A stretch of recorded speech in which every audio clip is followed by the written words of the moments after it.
말씀은 출애굽기 20장 18절에서 26절까지 말씀입니다. 출애굽기 20장 18절에서 26절까지 제가 봉독해 드리도록 하겠습니다. 뭇 백성이 우레와 번개와 나팔 소리와 산의 연기를 본지라 그들이 볼 때 떨며 멀리 서서 모세에게 이르되 당신이 우리에게 말씀하소서 우리가 들으리이다. 하나님이 우리에게 말씀하시지 말게 하소서 우리가 죽을까 하나이다. 모세가 백성에게 이르되 두려워하지 말라. 하나님이 임하심은 너희를 시험하고 너희로 경외하여 범죄하지 않게 하려 하심이니라. 백성은 멀리 서 있고 모세는 하나님이 계신 흑암으로 가까이 가니라. 여호와께서 모세에게 이르시되 너는 이스라엘 자손에게 이같이 이르라. 내가 하늘로부터 너희에게 말하는 것을 너희 스스로 보았으니 너희는 나를 비겨서 은으로나 금으로나 너희를 위하여 신상을 만들지 말고 내게 토단을 쌓고 그 위에 내 양과 소로 내 번제와 화목제를 드리라. 내가 내 이름을 기념하는 모든 곳에서 내게 임하여 복을 주리라. 내게 돌로 지전을 쌓거든 다듬은 돌로 쌓지 말라. 내가 정으로 그것을 쪼면 부정하게 함이라. 너는 층계로 내 제단에 오르지 말라. 내 하체가 그 위에서 드러날까 함이니라. 아멘. 하나님께서 이스라엘 백성들을 구원하시고 구별하셔서 하나님의 백성, 하나님의 나라 삼아 주셨습니다. 이스라엘 백성들이 특별해서 우월해서가 아니라 하나님의 전적인 택하심으로 이스라엘 사람들은 하나님의 임재를 그 어떤 민족보다 가까이 또 먼저 경험할 수 있었습니다. 구별된 이스라엘 백성들에게는 구별된 삶이 필요했습니다. 구별된 삶이란 것이 무엇인가? 하나님의 말씀을 듣는 삶입니다. 하나님의 말씀을 듣고 따라가는 삶입니다. 우리는 세상에서 살아갈 때 우리는 일상에서 순간순간 무엇인가 해야 하고 무엇인가 하지 말아야 합니다. 어떤 말을 해야 하고 어떤 말을 하지 말아야 합니다.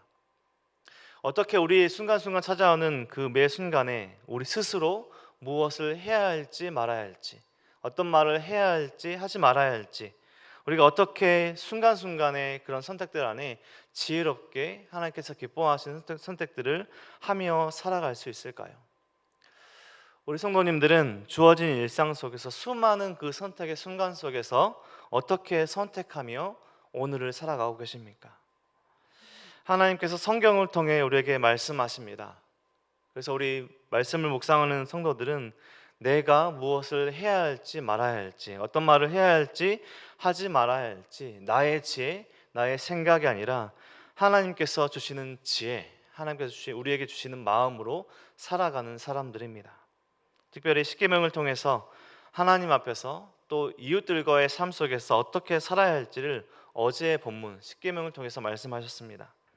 하나님께서 이스라엘 백성들을 택하시고 구원하시고 하나님께서 이끌어 주신 것은 그들 마음대로 살아가게 함이 아니라 하나님의 법을, 하나님의 말씀을 지키도록 살아가게 하기 위함이었습니다. 하나님이 우리를 구원하신 것은, 우리를 불러주신 것은 우리의 마음대로, 우리의 생각과 뜻대로 살아가게 함이 위함이 아니라 하나님의 법을 우리가 궁극적으로는 예수님의 말씀을 지키며 들으며 살아가게 하기 위함입니다. 하나님의 법을, 하나님의 말씀을 묵상하고 읽고 살아가는 것이 누군가 보기에는 그것이 옥죄이는 것 같고 갇혀 사는 것처럼 보이지만 우리가 하나님의 법을 지키며 사는 것이 진정한 복을 누리는 것이고 자유이고 생명의 삶인 것입니다. 우리는 우상 숭배, 점치는 일, 미신을 믿는 일, 또 다른 피조물에게 기도하고 그것들을 섬기며 살아가는 것을 하지 말고 우리가 진정 해야 할 것은 무엇인가? 하나님을 온전히 신뢰하고 의지하고 예배하는 것을 해야 하는 것입니다. 그래서 우리가 무엇을 해야 할지 하지 말아야 할지 하나님께서 말씀하신 것들로 우리가 살아가는 것이죠. 예수님께서 십계명을 마태복음 22장 37절 이하의 말씀에서 잘 요약해 주셨습니다. 우리가 너무나 잘 아는 말씀입니다. 예수께서 이르시되 내 마음을 다하고 목숨을 다하고 뜻을 다하여 주 너의 하나님을 사랑하라. 이것이 크고 첫째 되는 계명이요 둘째도 이와 같으니 내 이웃을 내 자신같이 사랑하라. 결국 예수님의 그 말씀 안에서도 사랑을 말씀하십니다. 하나님을 목숨을 다하고 뜻을 다해 사랑하고 내 이웃을 내 자신같이 사랑하라라고 말씀하십니다.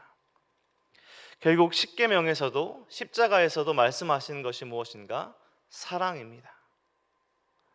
출애굽기에서 애굽을 탈출하고 홍해를 건넌 출애굽한 사건만큼이나 중요한 사건이 출애굽기 안에서 중요한 사건이 출애굽 사건과 함께 바로 시내산에서 십계명의 말씀, 하나님의 말씀을 이스라엘 백성들이 받은 사건입니다. 하나님의 율법이 주어진 사건이죠. 십계명의 말씀을 어제 본문 우리가 묵상했는데요. 십계명의 말씀을 직접 들은 이스라엘 백성들은 하나님의 율법을 하나님의 말씀을 들었다는 그 감격보다는 그 말씀과 함께 동반된 여러 자연 현상들로 함께 두려움에 임하게 됩니다.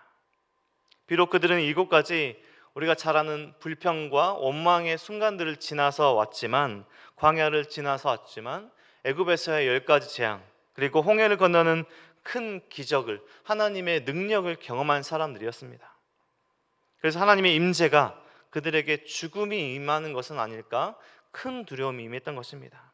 하나님이 가까이 오시면 그들에게 임재하시면 그들이 죽지 않을까 염려했던 것입니다. 그래서 모세에게 하나님의 말씀을 대신 전해주도록 중재자 역할을 요청했던 것입니다. 모세는 오늘 본문을 통해서 두려워하는 이스라엘 백성들에게 왜 하나님께서 강림하셨는가를 가르쳐 주었습니다.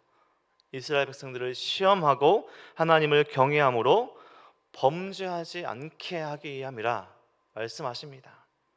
18절에서 말씀을 보면 뭇백성이 우레와 번개와 나팔서리와 산의 연기를 본지라 그들이 볼 때 떨며 멀리 서서 모세에게 이르되 당신이 우리에게 말씀하소서 우리가 들으리이다.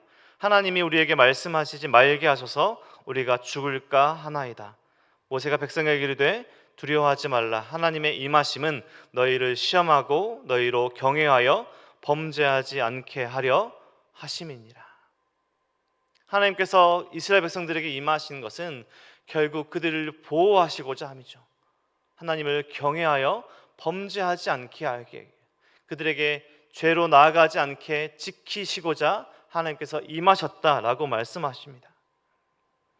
이스라엘 백성들에게 지금 필요한 삶의 자세는 하나님의 임하심으로 하나님의 이 강림하심으로 이 자연 현상 앞에 두려워서 떠는 그 공포심이 아니라 하나님을 향한 경외심, 단순히 큰 능력을 향한 두려움이 아니라 그 두려움 때문에 아무것도 못하는 것이 아니라 큰 능력의 하나님의 그 존재하심과 여전히 온 우주 만물을 통치하시고 다스리시고 여전히 우리와 함께 하시는 하나님께 영광 올려드리는 삶의 자세가 필요했던 것입니다. 광야의 척박한 땅에 살아가더라도 먹이시고 입히시고 보호하시는 하나님을 의지함이 필요했던 것입니다. 두려워하지 말라. 하나님이 임하시면 너희를 시험하고 너희로 경외하여 범죄하지 않게 하려 하십니다. 모세가 이스라엘 백성들에게 일렀던 이 말은 우리도 기억해야 할 하나님의 말씀입니다.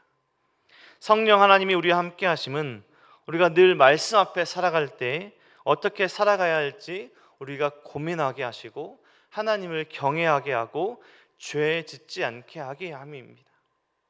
성령 하나님의 우리 충만케 임하심은 우리 안에 두려움이 임하는 것이 아니라 성령 하나님의 함께 하심으로 우리가 하나님을 더 예배하고 하나님께서 기뻐하시는 삶을 더 살아가게 하고 어떻게 하나님을 기쁘시게 할지 고민하게 하는 삶, 결국에는 하나님께 나아감으로 죄에서 멀어지고 죄 짓지 않게 하는 그런 삶을 살아가게 하기 위함입니다. 우리가 삶 속에서 우리가 두려워해야 할 것은, 우리가 진정 염려해야 할 것은 다른 것이 아니라 하나님의 말씀대로 성도답게 하나님께서 주신 그 말씀들을 지키지 못하게 될 것을 두려워하고 염려해야 하는 것이죠. 22절 말씀에서부터는 예배에 관한, 하나님께 나아오는 것에 관한 구체적인 말씀을 하셨습니다.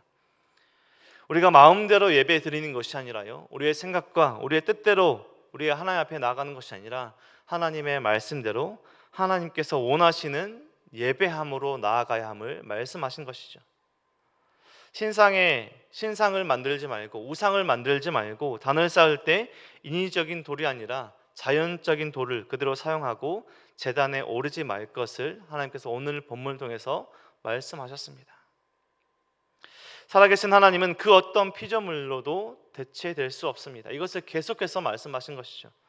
우리 악한 인간이 하나님의 그 자리에 우상을 대체하고 금이나 은으로 만든 신상으로 이 우상으로 대체하려는 그 시도를 여전히 끊임없이 현실에도 하고 있지만, 그것은 그 어떤 것에서 기인한 것인가? 우리 마음대로 우리가 좌지우지할 수 있는 존재를 만들어 놓고 섬기려고 하는 우리 악한 인간의 그 마음 때문을 우리 하나님께서 말씀하신 것이죠. 너희 마음대로 예배하는 것이 아니라 내가 말하는 대로 예배함으로 나오라. 우리가 편한 대로, 우리가 마음대로, 우리의 뜻대로 예배 드리고 만족하는 것이 아니라 예배의 초점은, 하나님 앞에 나아가는 것의 초점은, 우리 삶의 목적은 하나님의 기뻐하심, 하나님의 만족하심에 있는 것이죠.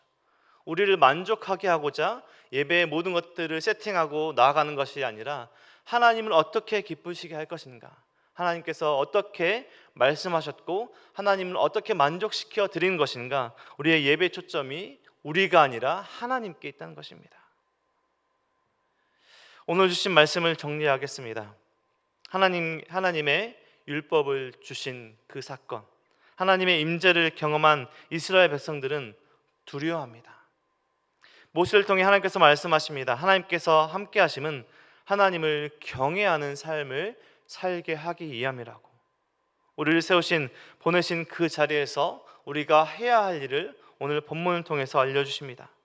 그것은 자신을 부르신 그곳에서 하나님의 이름을 기념하는 것입니다. 24절 하반절 말씀에 내가 내 이름을 기념하는 모든 곳에서 내게 임하여 복을 주리라. 하나님께서 주신 그 상황 속에서 하나님을 높이고 하나님의 이름을 기념하는 그곳을 하나님께서 축복하시겠다 말씀하십니다. 하나님의 말씀대로 예배가 드려지는 곳을 하나님께서 축복하시겠다 말씀하십니다. 하나님을 경외하는 삶은 자신의 현재의 삶에서 부르신 그곳에서 하나님의 이름을 기념하는 삶의 실천으로 드러나게 되어 있습니다. 내 마음을 다하고 목숨을 다하고 뜻을 다하여 주 너의 하나님을 사랑하라. 내 이웃을 내 자신같이 사랑하라. 하나님을 사랑한다면, 하나님을 경외한다면, 하나님을 예배하는 그 마음이 이웃을 사랑하고 하나님께서 기뻐하시는 삶의 실천으로 드러나게 되어 있습니다. 말씀을 듣는 은혜동산교회 우리 모든 성도님들, 하나님의 큰 능력에 공포와 두려움이 아니라 우리를 지키시고 보호하시는 하나님을 경외하고 사랑하고 하나님의 말씀대로 살지 못함을 두려워하는 삶을 사시길 소망합니다. 어디에 서 계시든 그곳에서 하나님을 기념하는, 하나님을 높이는, 하나님께 주신 그 삶 속에서 하나님을 기쁘시게 하는, 하나님을 영광 올려드리는 삶을 사시길 간절히 소망합니다. 하나님의 이름을 기념하는 우리의 삶, 하나님의 이름을 기념하는 우리의 가정, 하나님의 이름을 기념하는 우리의 교회와 우리 온 나라와 온 열방의 삶이 되시길 주님의 이름으로 간절히 축원드립니다. 기도드리겠습니다.